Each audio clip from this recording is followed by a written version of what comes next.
Welcome to our program, Understanding the Impact of Today's Immigration Enforcement. This presentation could not be more timely or more important. As members of Women in Philanthropy, we are lucky to have these opportunities to learn about this issue from top UCLA faculty. I am Judith Angel, President of Women and Philanthropy, and I am so glad you could join us today. Women in Philanthropy was founded 31 years ago to celebrate and inspire women's giving across the UCLA campus, and also to foster women's leadership on boards and in volunteer positions. We've come a long way in 31 years, and today boast over 3,100 members who contribute their time, talent, and treasure to every corner of the university.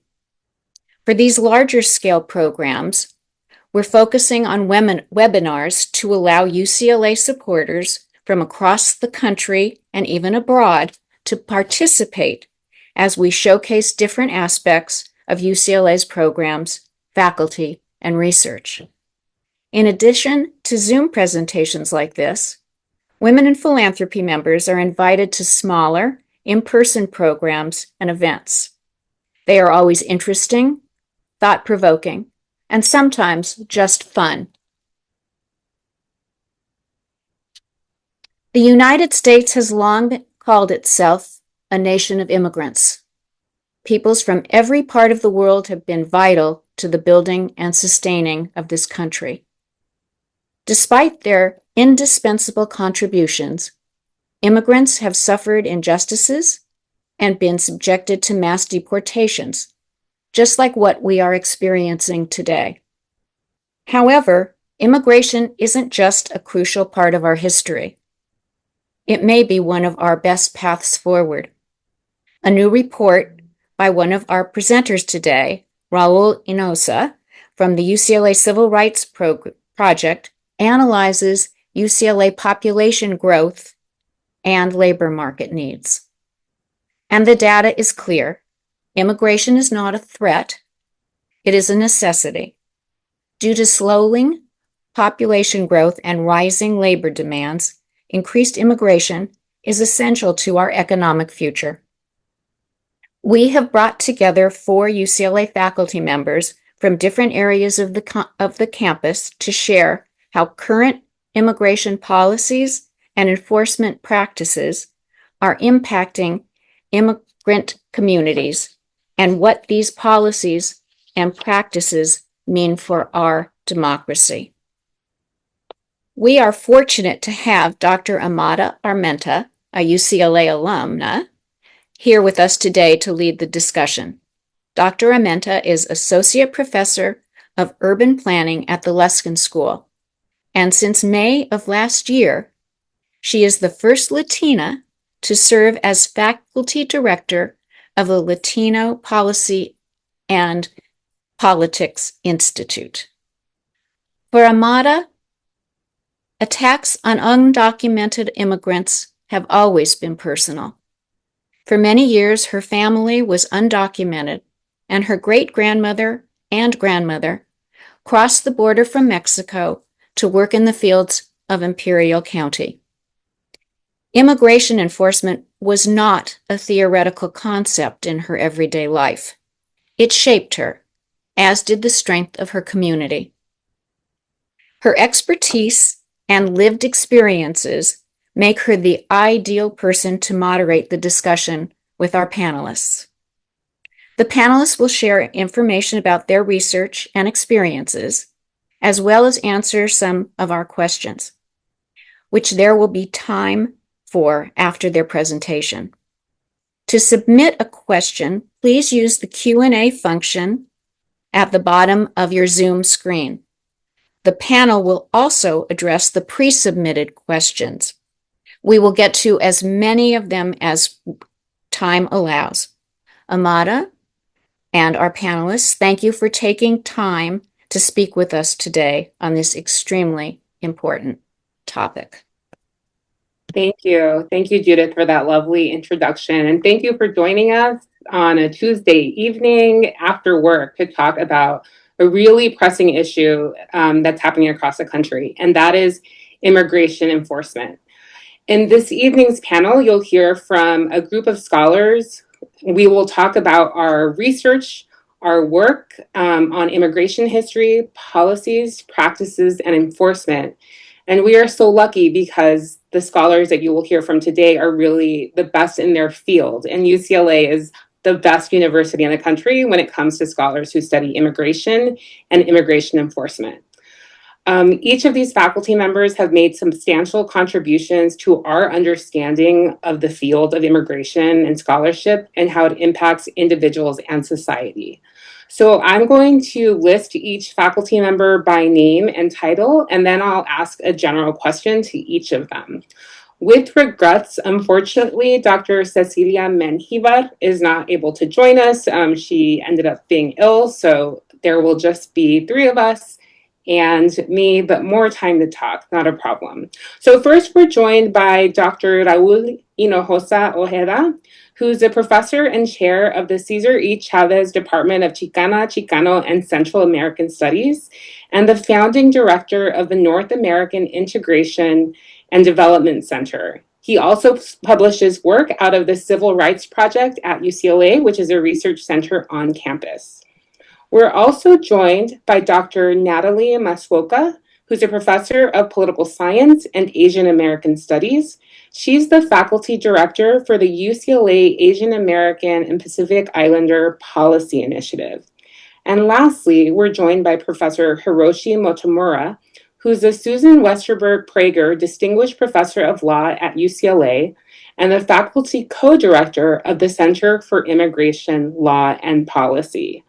So I'm going to start with a question for each of you, and we'll start with Raul and go in the order in which I introduce you.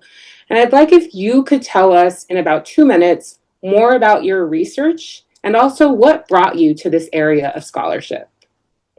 Raul.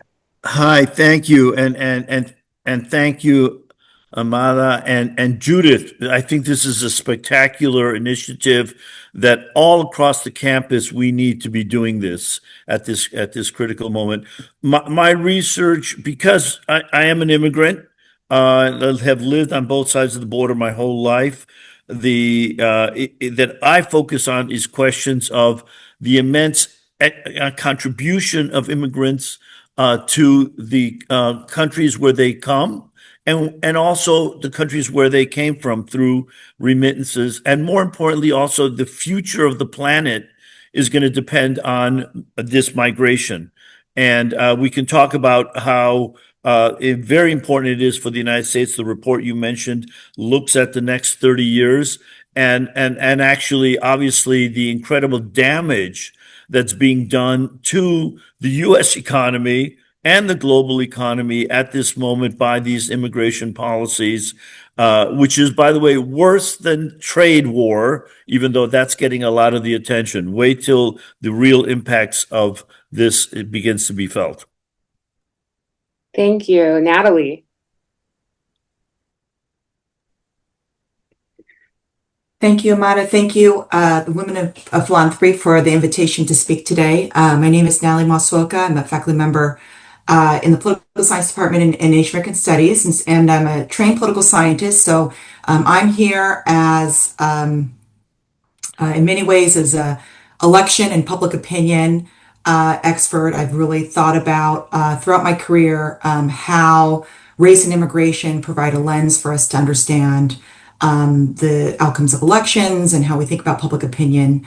And my first book that I wrote in 2013 centered immigration attitudes and immigration policy as an area of which was at that time very understudied in its role in public opinion in elections. And how it's changed over even just in this last, you could say, this last decade. And it was really interesting, starting a project in immigration in the early 2000s, because in many ways, at that time, immigration was really not as distinctly, it didn't have distinct partisan positionalities as the way that we think of today. And that was really the entry point in our discussion about public opinion on immigration. The change and the partisan polarization that we've seen in the last decade on immigration, I think, is a really fascinating course of events. And I'm excited to talk a little bit about, the ways in which we've seen these changes over the last decade. Thank you, Hiroshi. I want to join in expressing my thanks for just being invited to, and also to everyone in the audience for being here to share this conversation with us. So I am from an immigrant family. My family came to the United States to San Francisco when I was 3 years old. So in that sense, questions about migration and citizenship have been very much part of my life. But academically, my training is in law. I did practice law, and I continue to be very active in various nonprofit initiatives inside and outside of UCLA. I'm the faculty co-director of the Center for Immigration Law and Policy, and at the law school I teach immigration law and immigrants' rights. And I suppose it's hard to capture in one sentence the focus of my work, but I'm interested in borders, and immigration law is just a way of putting borders into law. I'm interested in the harm that borders do, or harm that is done in the name of borders. I'm also interested in the good that borders can do. So in that spirit, I've been working on a lot of things that are outside traditional law. I think a lot of my work is more legible to historians and social scientists than it is necessarily to lawyers, although I hope they understand what I'm writing too. But I think that a lot of people who work in migration work in silos. It could be in whatever discipline or field they're in. It could be in politics, talking only to the like-minded. It could also be geographical, because of course, migration is an issue all around the world. And so, I've written several books on migration, but most recently, I published a book called Borders and Belonging. Subtitle is Toward a Fair Immigration Policy, and it really attempts to take I suppose it's a general audience book. I don't think you can find it in the airport bookstore, but it is a book that appeals to, I think, to anyone who follows these issues, regardless of their particular training. And it's really an attempt to figure out, what are the issues that really drive immigration debates, and really why do people disagree so much with each other? And I think much of what I'll have to say today in some way or another draws upon the thinking that went into that book. Thank you. And before I ask another question to all of you, I'll just talk a little bit about my own work. I'm trained as a sociologist, was trained here at UCLA, and my work, because I'm, as Judith mentioned, from Imperial County, which is on the border, is about immigration enforcement. It's something that I grew up watching. There were Border Patrol checkpoints to enter and leave the geographic area where I'm from, Imperial County. And so I became someone who, since childhood, was pretty obsessed with immigration enforcement, why it happens and how it works. So my first book was about policing and immigration enforcement, and the ways that police sort of amplify the efforts of immigration agents, sometimes because they want to, but often because of the way that we've structured the immigration enforcement system and the criminal justice system, and the intersection between them, which we call crimmigration when it comes to the literature. So I'll start with the first question that's for each of you, and I'll invite you to answer it first, Hiroshi. And the question for each of you is, I wanted us to think about the myths about immigrant communities in the United States. And enforcement or immigration policy. What are some common misconceptions that the average person might have when it comes to understanding either immigration or enforcement from your particular perspectives? Well, of course, we could have a whole session on misunderstanding. So let me just pick a few of them, and I think that end up really being the source of the kind of misunderstanding that forces people or gets people to talk past each other. People often talk about, why don't they stand in line? Or a lot of people say, my parents and grandparents came the right way. How come people don't do that? And I think one misconception about the system or one misunderstanding, I suppose, about the system is that compared to that sort of nostalgic notion of borders and people coming in, the lawful pathways to come to the United States, especially for work, are very narrow. We have an economy that seems to need a lot of workers in many different fields, whether it's farm work or healthcare or whatever it may be, including people who work in high tech, and so there's a big mismatch between those needs on the one hand, which are vast, and legal admissions pathways, which are very narrow. And this is the reason we have so many people who are undocumented in the United States. There are many jobs and a system that I think is known to be porous. And so you have the politics allowing a large undocumented population that lives very precariously, and occasionally, and I think as we're seeing now, there's political traction to be gained by expressing shock that they're here. That's one misconception. I'll just mention a couple of those briefly, and because to make sure everyone else is on this question. But I think there's a misunderstanding about how people in this country, regardless of lawful status, are very much part of communities in this country. I moderated a town hall meeting once where someone says, "Why don't immigrants pay taxes?" Which, I didn't know what to do with that exactly. But of course, I mean, even people without papers pay taxes, whether it's directly or indirectly, in property taxes, sales taxes. Social Security is being kept afloat by immigrants, including people without status. And the last thing I'll just mention really quickly is, I think we tend to focus too much on the current generation. In other words, the immigration of this is not so much a misconception, but maybe it's a way of looking at things too narrowly. I don't think it's the generation of people who come to this country that matters in the long run. I think what really matters is what their children do and what their grandchildren do, and the test for policy is whether we have a stronger country in that next generation. And it's not so much a misconception, but I think it is a narrowing of vision that can be unproductive. Thank you. Raul? Well, I think that's what's fascinating is how incredibly misinformed the American people are about immigration, and in multi-generations, and following on Hiroshi's point, Latinos in the United States, for example, are about $4 trillion in GDP contribution to the U.S. economy.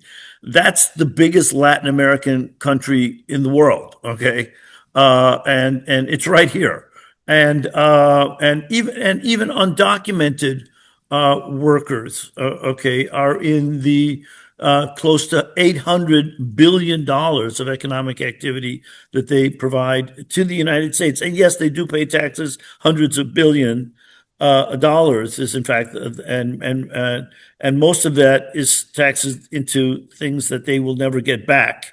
And they are, so the net plus to immigrants is phenomenal for the U.S. economy in terms of and you can talk about do they use services? Well, the only thing that's actually admitted that immigrants use, undocumented immigrants use as tax services is their children going to school, which are basically because Plyler versus Doe, Hiroshi will say, understanding was a Supreme Court rule which actually created trillions of dollars of economic activity for all these children that did go to school and that have contributed to the economy in the last, close to 50 years. So what is fascinating to me, and I Natalie, I'd be interested in her point of view. I wrote a book called The Trump Paradox. All right, if you look at who is in this current era voting for these anti-immigrant policies, supposedly in the form of Donald Trump, you find something fascinating, that the highest negative attitudes towards immigrants and the highest voting for for Donald Trump are exactly in those areas of the country where there are no immigrants. Well, they do not have anything to do with immigrants, and in fact, they are also have anti-immigrant and anti-trade policies, of which they also have very little to do with trade. In fact, they depend on trade and they depend on immigrants. So, and if you look at what would be the impact of following these anti-immigrant mass deportations, I mean, I actually did a movie called A Day Without a Mexican. All right. You know, ha ha ha. 20 years ago, we did a movie about what happens when all the Mexicans in California would disappear. Well, we now see that if in fact there is a follow through on mass deportations, this would plunge the United States into the worst economic depression in its history. All right. If you think about the incredible, and it's already beginning to show up on inflation in food. It's not just tariffs. It's both these tariffs and immigration. This sort of nationalistic reductionism of politics, which again plays well in certain base politics. But what gives me hope is that, in fact, if you look at what actually does do good for all populations, including the Trump voting populations, is immigration reform, of which there is an incredible, strong attitudinal support among Democrats and definitely even among Republicans, that because the economic benefit of that to the United States, especially at this moment in time, is also over close to $2 trillion is what we would expect to happen if we did the Reagan type legalization program. So I actually, think we're going to be at a cross point. I'm very optimistic, but just like we're reversing on many other issues, I think that people have a revulsion against this outrageous police state tactics, but also beginning to understand there's got to be another way to do this. Even the people that supported the initial crackdown on immigration are saying this has gone too far. What's next? Thank you, Natalie. As a reminder, myths or misconceptions? Well, I appreciate going nearly last, although Amada will let you go last. So I'll build on the previous two ideas because I think they're both very, very important.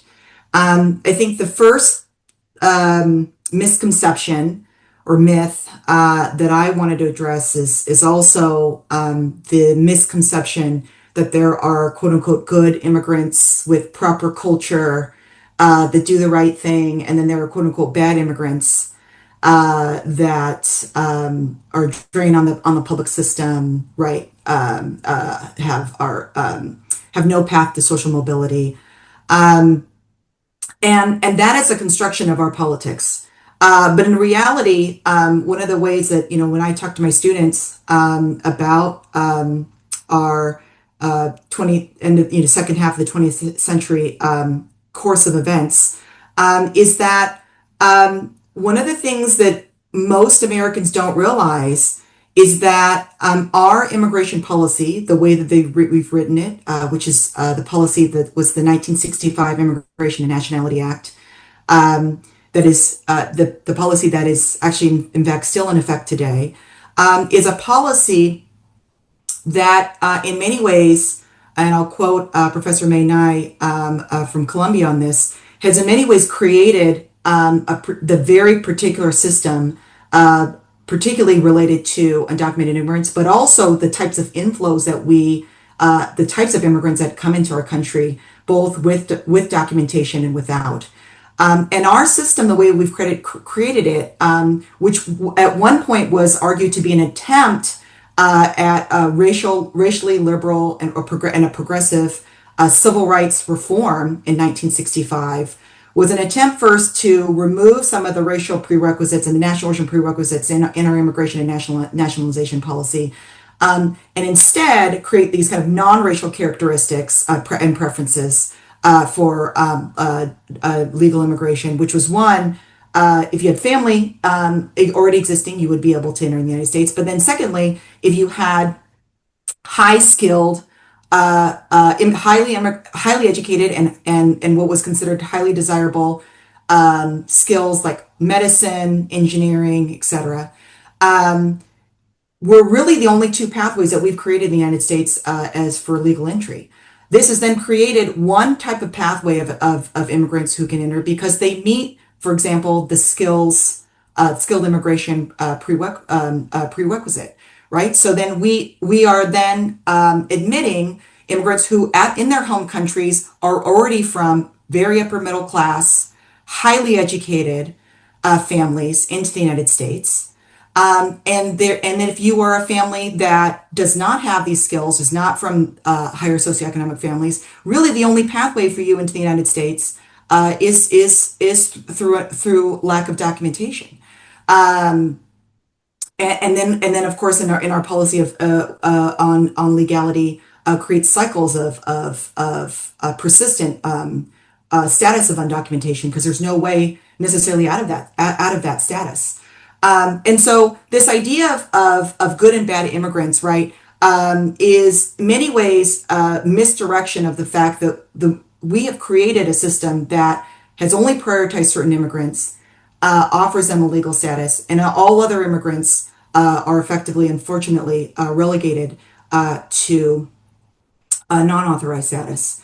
And this then perpetuates particular types of racial stereotypes, right, in this country, because what has happened is that we likely see immigrants from Asia who are allowed a legal visa into the country, but also because they fulfill medicine, engineering, sciences, etc., right? This whole idea then of the model minority stereotype, right, is in many ways facilitated by the fact that there's only a particular stream of Asian immigrants that are allowed in this country legally. And then conversely, right, we see this negative stereotypes of Latino immigrants that in many ways is perpetuated by the types of legal processes that we have. And so I think that some of these important historical and political mechanisms that we have created for ourselves, right, in many ways is creating the quote unquote problems that many of our pundits and elected officials are arguing is occurring today in the United States. Thanks so much, Natalie. It really makes clear that part of the circumstance in which we find ourselves as a nation and immigration as a policy problem, but immigration is really a political problem, right? Created by the laws and the systems that the avenues for entry and exit, et cetera. So one misconception that I'd like to uplift that sort of builds off Natalie's point is this misconception that immigration enforcement actually brings down the number of undocumented residents in the country. So in case you don't know, the amount of money that we spend on immigration enforcement at the border is pretty tremendous. It's gone up by over 700% in the last, 15 years or so. And the number of crossings has not gone up by 700%. There's a lot of research that shows that by building up the enforcement at the border, what is actually done is trapped immigrants in place. So people who might have gone home and returned at some point stay longer. And the other is that it forces people to cross during, it makes it much more expensive. It's why we know that the drug cartels have started trafficking people because it's very profitable, because we've made it very expensive, but it also forces people to cross in really dangerous locations. So another consequence of our choices around border buildup and immigration enforcement is that more people die when trying to cross. I want to ask Hiroshi a sort of historical question, because one thing I hear people say a lot is, I'm so shocked by the aggressiveness of the enforcement that we're seeing on the streets these days. And I wonder if you could tell us from your perspective, what about what we're seeing when it comes to enforcement is new, or what is just a continuation or an echo of things that have occurred from the past? Well, a lot of it, I'm reminded of something that is often attributed to Mark Twain, although I'm not sure he ever said it, and that history doesn't repeat itself, but it often rhymes. And so I think a lot of the American history is full of cycles of strict or draconian or even inhumane enforcement. So that's, I think, in my view at least, that's what's going on right now. We're very much in one of those cycles. But one of the things that I'm seeing here and I think it's noteworthy here, is the broader use of immigration and immigration type issues as a way to acquire political power outside of the area of immigration. So let me just start to explain what I think has happened in the last 20, maybe even 15 years. We had and I think we had changes in migration patterns around the world, and the immigration issues became less one of focus on undocumented people as it might have been in the year 2000, and really more focus on large groups of migrants coming in, and that really the only way that we're protecting people, the standard way, is through asylum, and asylum requires you to get to the border. So all of a sudden, migration movement becomes an asylum crisis. An asylum crisis, you have to get to the border, so that becomes whatever. I use the word crisis with quote marks around it, but asylum crisis becomes a border crisis. And the border crisis leads, I think, supports the view that we've seen in politics that it's not just a border crisis, but it's an invasion. And then, the word invasion appears in many executive orders that are issued this year. And that leads to the idea that we have an emergency and that we need to get the National Guard out. But here's Amada, this is what gets back to your question, and that is that what we've seen is an interesting, very quick transition from sending National Guard troops to downtown Los Angeles, or to Los Angeles in general, for immigration enforcement. And a few weeks later, the National Guard is in Washington, D.C. to deal with what is described as a crime emergency. And so I think one of the things we're seeing, I think that we've seen parts of this before, but but what I'm seeing is a more extreme version of using immigration issues to create a sense of emergency.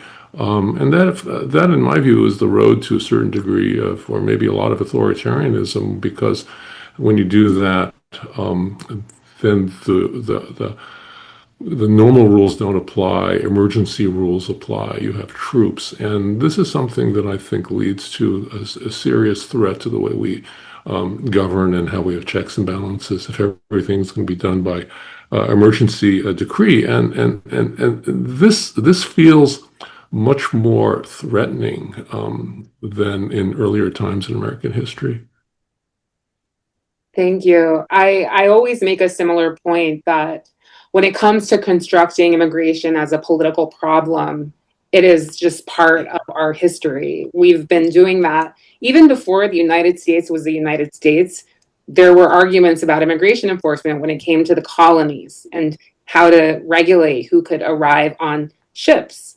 Natalie, I want to ask you the same question, which is, to what extent is what we're seeing now an echo of the past? What's new? What's different?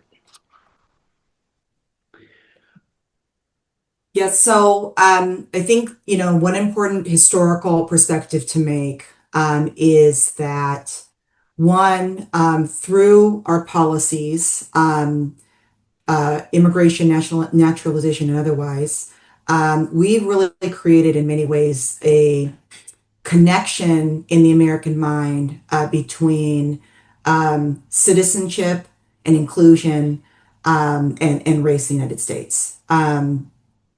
And you can see this this is not only just a normative or rhetorical point, but we can see this in the construction of our laws. Our first law in the United States, first naturalization law in the United States, passed in 1790, effectively made a prerequisite to becoming a citizen in the United States, basically that you had to be a white person. That's literally written in our codified law, that you needed to be a free white person.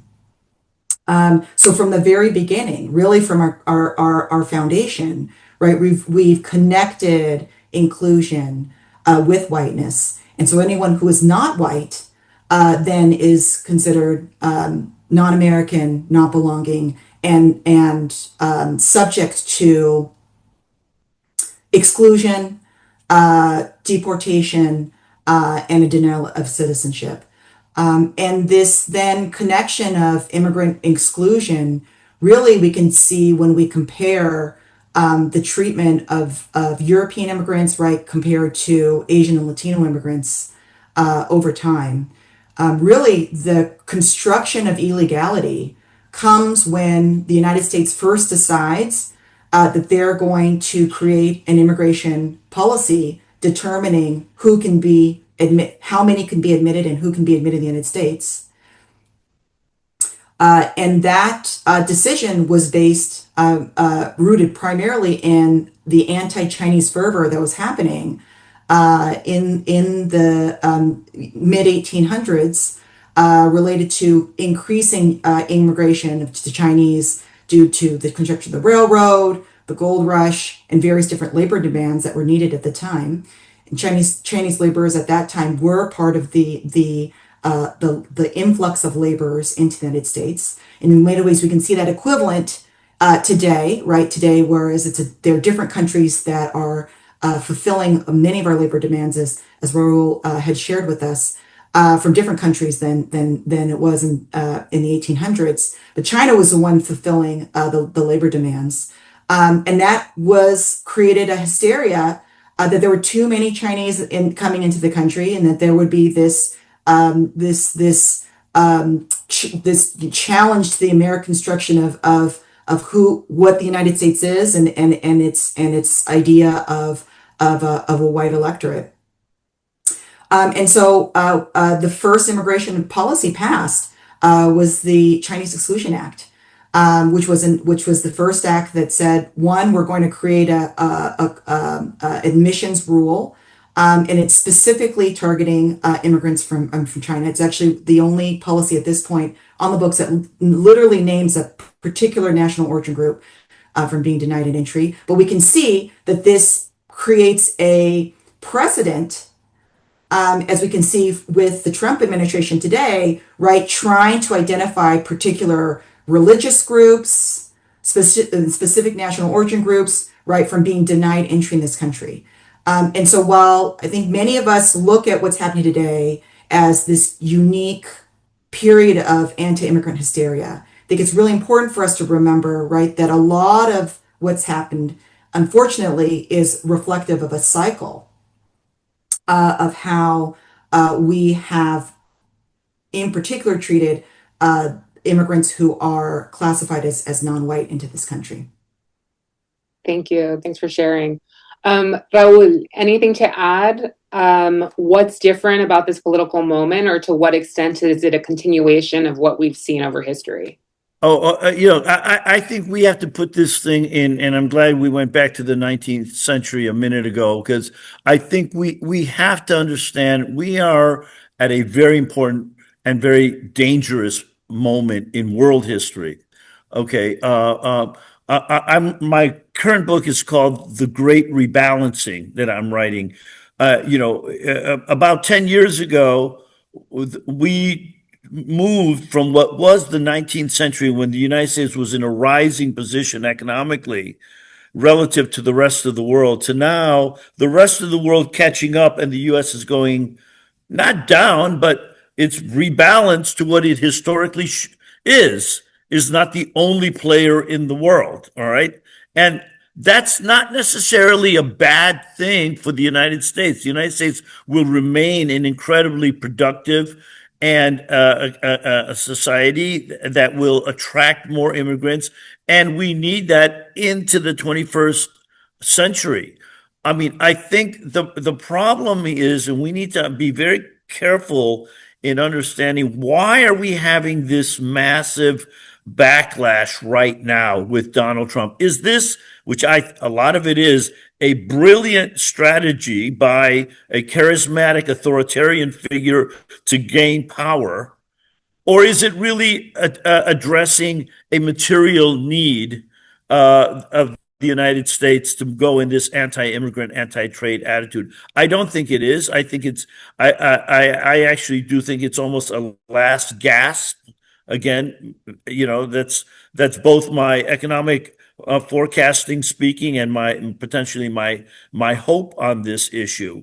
I do think it's extremely important to understand that what is going on right now is absolutely not normal. All right. I mean, we do have to go back, to the Palmer raids of the 1920s, to see. I mean, yes, of course, there was the great repatriations and Operation Wetback, but the way in which we are, the state apparatus is being manipulated, again, less than for actual sort of policy objectives as much as, and I agree with Hiroshi, these are very dangerous attempts at consolidating power, authoritarian power. And we need to understand this is much more than about immigration at the current moment. And I think it's will it last? I frankly, I don't believe the American political system is ready for an authoritarian leader, charismatic authoritarian leader, and that there's a growing backlash already towards exactly these types of completely abnormal uses of state apparatus power, be it on immigrants, even on immigrants. They overplayed their hands, and so that's why I think this meeting, and why I'm in Brazil right now at COP. To coming back to, and I wanted to join this event because it's extremely important that all elements of American society stand up and say, this is wrong. This is wrong in many different levels. It's not about immigration. It's about the abuse and consolidation of authoritarian style tactics. And by the way, it's also the amount of money we're spending. You brought up money, Amana, is ridiculous in terms of how many people are actually being deported. This is what really worries me, is that it is about theater. It is about cruelty. It is about creating divisions, all right, and polarizing on purpose, all right, for a political objective. I mean, I just came back from Washington. I'm watching very carefully, Stephen Miller and Kristi Noman and what they're up to, I think this goes beyond legal and economic and even political analysis. I think there's something much more serious and sinister that needs to be exposed and needs to be attacked. Thanks, Raul. Hiroshi, I'm going to you next. And one thing that strikes me about what Raul mentioned is, the popular conception, or maybe the academic conception about immigration enforcement, at least with the literature that I've read and the way that we think that it's supposed to operate, is we think of immigration enforcement, the largest federal bureaucracy, the largest federal law enforcement bureaucracy in the country, actually one of the most diverse law enforcement agencies in the country, given the number of Latinos that work in U.S. Border Patrol. Typically we think that law enforcement agencies need to behave lawfully to be seen as legitimate. They are professional. And the U.S. Border Patrol has a history of being linked to like sheriffs and vigilantes and cowboys. But we could see during the Obama era, them being much more narrow in the kind of discretion that they could use, and really professionalizing their image. So I wonder if you could comment on the fact that we're seeing masked agents in our streets, disappearing people. Some people are calling these kidnappings without warrants, questionable issues around due process, a lot of obvious racial profiling. Are these things legal? And, what can we learn from a law professor about what we see happening right now? Well, I mean, I'll give you two kinds of um, answers here. One of them is it follows in a more general sense from what I was saying earlier about the narrative of invasion. If we're invaded, we have to do extraordinary things. If we have to do extraordinary things, we have to dispense with some of the legal restrictions that, as you say, that have limited enforcement. In the same way that this is really why we have constitutional constraints on searches and seizures and require warrants and things like that. And so, from that perspective, one of the things that I found really disturbing recently is that there's a lawsuit that was filed called Vasquez Perdomo. It's filed having to do, the claim really was that ICE agents and other federal agents in enforcing immigration laws and arresting people in the city of Los Angeles were doing it on the basis of race, ethnicity, accent, language, and things that I think fall in the general category of racial profiling that is not legal. And well, the disturbing thing about this is that the Supreme Court said, well, there's a court order that said ICE has to stop, and the court order, that court order saying ICE has to stop, that was put on hold by the United States Supreme Court without any sort of opinion from the court. The only person that wrote an opinion supporting this, allowing this racial profiling to go on, was from Justice Kavanaugh, who talked about the need to enforce immigration law. One interesting thing about that decision, which I think has gone more unnoticed than I'm comfortable with, but at any rate, I'll state what it is, and that is that he relies on a case that gives the federal authorities a lot of license at the border. So what he's really saying is that the borders in Los Angeles, we can do these more extreme things that we can do at the border, and we can do them anywhere. The border is everywhere. So that's kind of an attitude. Pointing to the attitude, I'm out to answer to your question. But there's, I think that a lot of the things that are going on right now, they really need to be tested against this notion that anything that's done in the name of invasion or national security is being used in a way to do two things. One is to get around the constraints that used to apply inside the United States, but they're seemingly being dispensed with, at least by some people in the Supreme Court. That's one. And I think a lot of what's going on is to maybe this goes back to what Raul was saying, is that this goes back to putting constraints on or allowing the law enforcement to operate unconstrained in a way that affects not only immigrants, but just the way we live our lives. In other words, if you take this to an extreme, well, maybe this is actually what's happening right now. Is we're seeing a significant number of cases of U.S. citizens or people in the country lawfully being arrested, having their ID taken away, and things like that, and which is beyond really the authority of immigration enforcement, but they just have become collateral damage, and in some senses, we all have the potential to become collateral damage. If so much of government effort is headed in this direction. There was a story, I think it was yesterday or today in the paper, about how the FBI has been moved so much into immigration enforcement that they're having to neglect national security. I mean, sort of more traditional, espionage cases and things like that. And that's another thing. So in other words, it's both the effect on all of us and the way society functions, and also in neglecting issues that I think traditionally, and I think rightly, have been the focus of law enforcement. Thank you.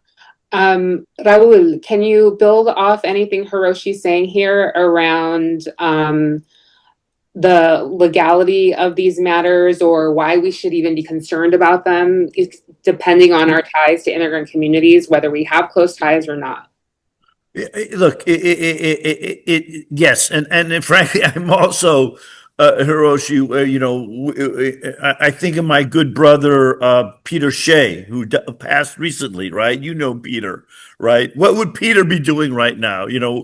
We need incredibly aggressive challenging of so many of the things going on right now, I think, in many respects, right?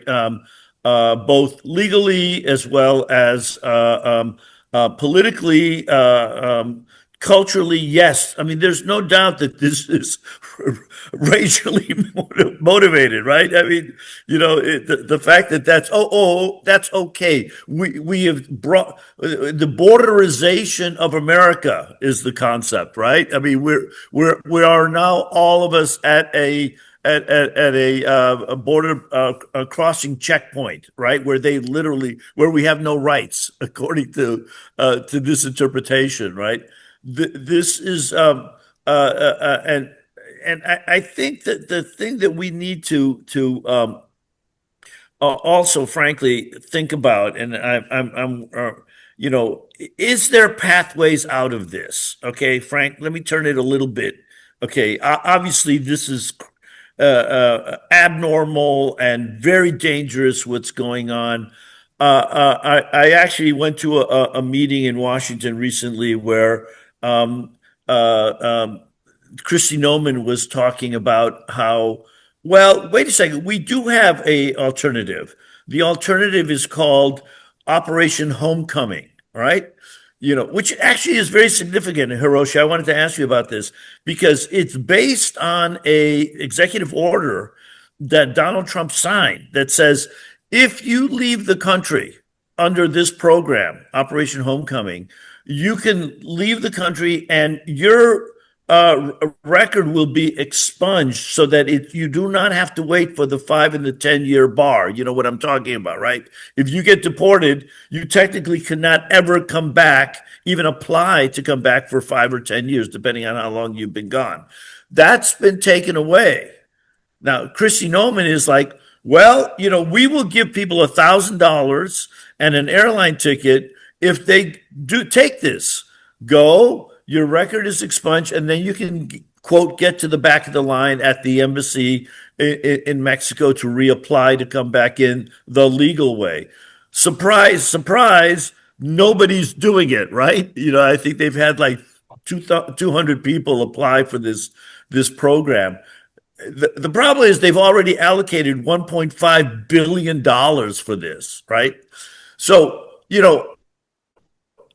I think we should start pushing for strategies politically I think the tide is turning politically. Look at what happened in Congress today. The Epstein file all of a sudden was no, no, no, no, and all of a sudden yes. All right, that we need to start putting pressure that an alternative is necessary. An alternative, we have to stop what's going on now.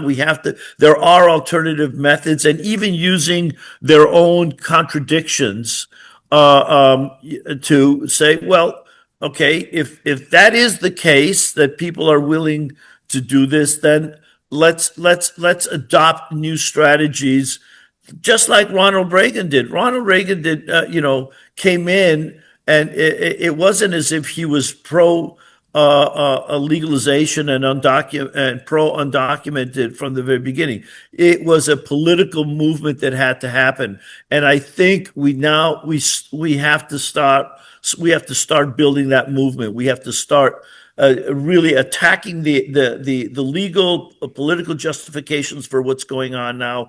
And we have to start building the momentum for a humane policies that people are craving for. All the new polling is in that direction. And again, I'll come back to Natalie, what we were talking about voting. I mean, the interesting thing about the voting that just happened in just a couple of weeks ago, okay, is this Latino vote that's and this so-called moderate vote that went to Donald Trump, right, is now swinging back dramatically. Okay, and And I think that's going to matter. Okay. I think that's going to matter. We need to think about that momentum. We need to build. And in the end of the day, I come back to this point. The reality it is the national interest, what's really in the interest of the future, of the current dynamic of avoiding a recession right now and the next 20 years is about a new type of immigration policy that is, in fact, going to embrace and be opening. Now's the time to start talking like that. While we push back, they've had their chance. Okay, we've seen the Stephen Miller solution. I don't think there's a momentum for that to maintain throughout for the rest of this year until the midterms. Thank you, Raul. I think you pointed out that, the last major immigration reform happened in 1986 with the Immigration Reform and Control Act.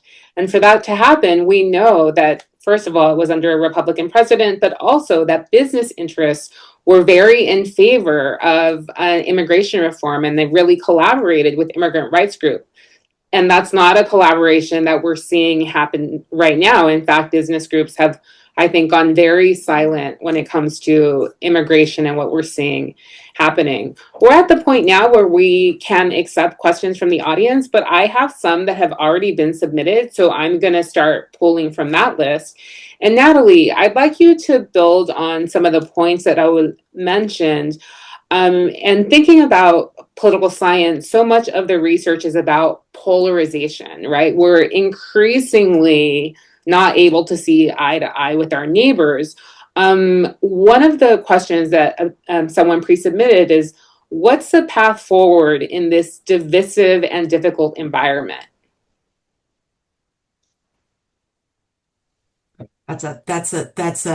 That is the solution I think we want. I'm not sure if there's a straightforward answer. It's a straightforward answer. I think I wanted to add a few points in my answer to this question, which is one, as someone who was studying public opinion and immigration prior to Trump, one of the important points that we wanted to make was that for most Americans, if you ask, kind of blunt questions, in terms of, do you support quote unquote illegal immigration or not? We might get these really clear kind of anti-immigrant and pro-immigrant opinions of Americans. But when you start digging the surface and you start asking Americans about specific policies, right, and more details about immigrants and path to citizenship, we had found prior to Trump that really Americans, one, are not as anti-immigrant as we think that they are. I think that would be like, I forgot to get that into my, what are the myths and misperceptions about immigration enforcement. We actually aren't as hostile towards immigrants, and definitely not as punitive as I think in many ways. If you would watch something like Fox News, you would start to think that maybe Americans think that's what Americans want to hear. Then in many ways, the politics of immigration and its increased polarization is attributed to when elected officials and leaders choose to take really punitive or very extreme positions on immigration. And because Americans don't have a lot of detailed information about our immigration policy or history, the dog whistle, right, and the foment of threat that a politician will try to use immigration. And I agree with Raul that this is kind of there's really bigger issues at stake. And we're likely using immigration as the tool, right, to try to then foster more authoritarian, anti-democratic processes in the United States, right? And so much of, I think, what we're seeing in the United States today is really in many ways fostered by the fact that we have a president willing to say, really outrageous and punitive things. And unfortunately, we have a media, as much as the media always says, like, oh, mea culpa, we won't keep reviewing all of these same stories over again. They continue to then repost what President Trump posts, continue to talk about this, right? And so it's really that typical story of the media then in many ways indirectly helping to foster an anti-immigrant sentiment, right? And so I think this is something that we want to think about in terms of the politics of it. And so I think what's the way forward? The way forward is really recognizing one that I think in many ways Americans are not as anti-immigrant as we think that they are. And I think we see a lot of these now stories in the news that are really showing that these areas that were voted for Trump, they thought that they were on the same page about immigration for Trump, but now that they're actually seeing with their own eyes what that actually meant, they're horrified, right? And so I think this is a period here where we really should be talking more to our neighbors in our community, not necessarily assuming we're so polarized that the polarization, what we show in political science is that the polarization really is occurring at the elite level, at the leadership level, that they're taking these really polarized positions. But when you really start digging deep into public opinion, Americans themselves aren't as polarized on topics and especially on immigration that we think that they are. And so I think that this is part of the recipe. Again, this is a really complicated story, but I think this is part of the recipe about how we move forward. Thank you. Raul, I see you leaning forward in your seat. So do you want to add something now? Well, I wanted to say, yes, you're right about 1986. But remember, there was also 2008 and 2013, where it was interesting. There was a bipartisan deal about to be done in both of those years, right? And it was the Democrats, our friends, the Democrats, that said, nah, it's not good enough. Not good enough. All right. Okay. If anything, this period is also showing us, yes, you're absolutely right, Natalie. People are appalled at this stuff. This is not who we are. Everybody's saying, and okay, yeah, get rid of the bad ones, sure. But now we got to go into, this type of stuff, right? That's what's coming up in the polls. I think frankly, the other issue is, I think, I think we've got to be much more potentially ready to be much more pragmatic. Okay. We're not going to get the most incredible immigration reform in the history of the world coming out of this. Okay.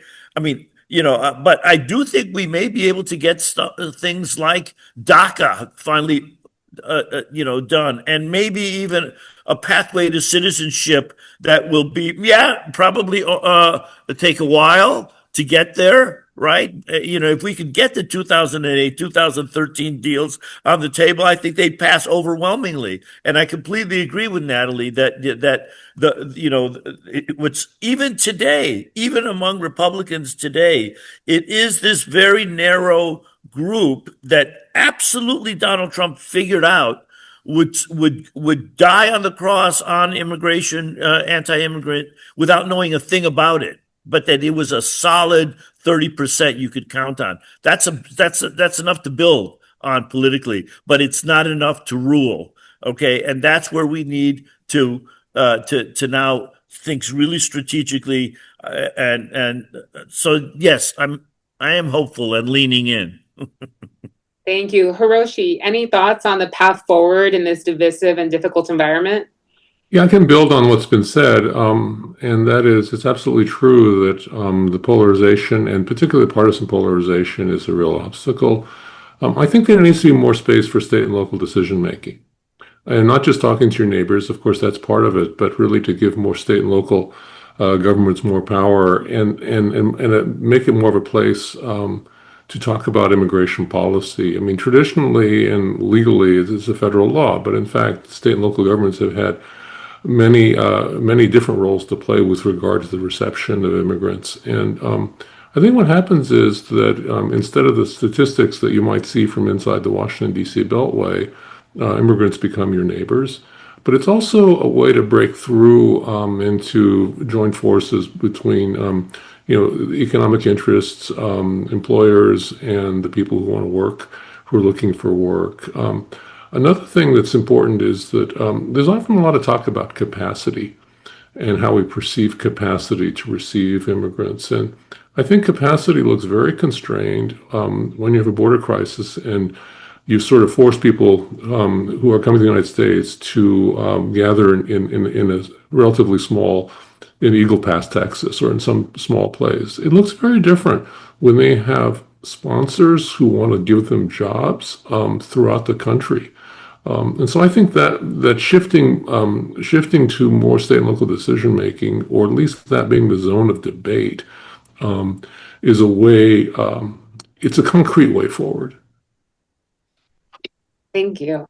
I want to take a question that Just on that point, I do think there's going to be space, renewed space for local governments to stand up. I mean, you're seeing it in Illinois, you're seeing it in California, and you're seeing people in New York, of course, people are demanding that the local government stand up. So I agree with you, Hiroshi. Yeah, no, thanks for making that point. And if I think about what's going on in California, we're very active in legislating on policies that facilitate immigrants' integration into our state, from everything from driver's licenses to access to some services and benefits that other states don't allow, including in-state tuition for undocumented students, which is not a policy across every state in the nation. I want to go to a question that was asked from an audience member, and it's a question for anyone, whoever feels equipped to answer. Any advice on how to counter the demonization of immigrants and immigration, particularly in this media environment, one where, as Natalie mentioned, media echoes some of the terrible rhetoric that we hear happening, but also keeping in mind that a large segment of the population is not getting their information from news, reputable news, broadcast news, right? We've got the rise of influencers, misinformation from WhatsApp to probably apps we haven't heard about yet. So any advice on countering the demonization of immigrants in today's media and political environment? Well, I mean, just to start this, I think that it's a very important question.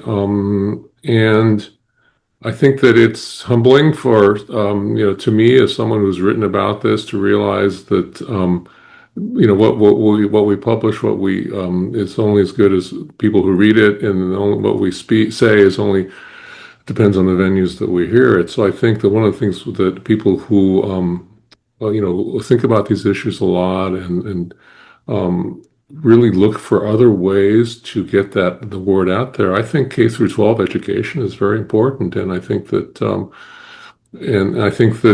television is very important. It's humbling for me that I publish books and articles, and number of people who read them. I don't know what number you assign to them, but I'm also the straight man in a humor video that has 7.5 million views. It's 16 minutes, and it's a takedown of the entire immigration system. It's on the Try Guys. I think that we need to think about different ways that people get there.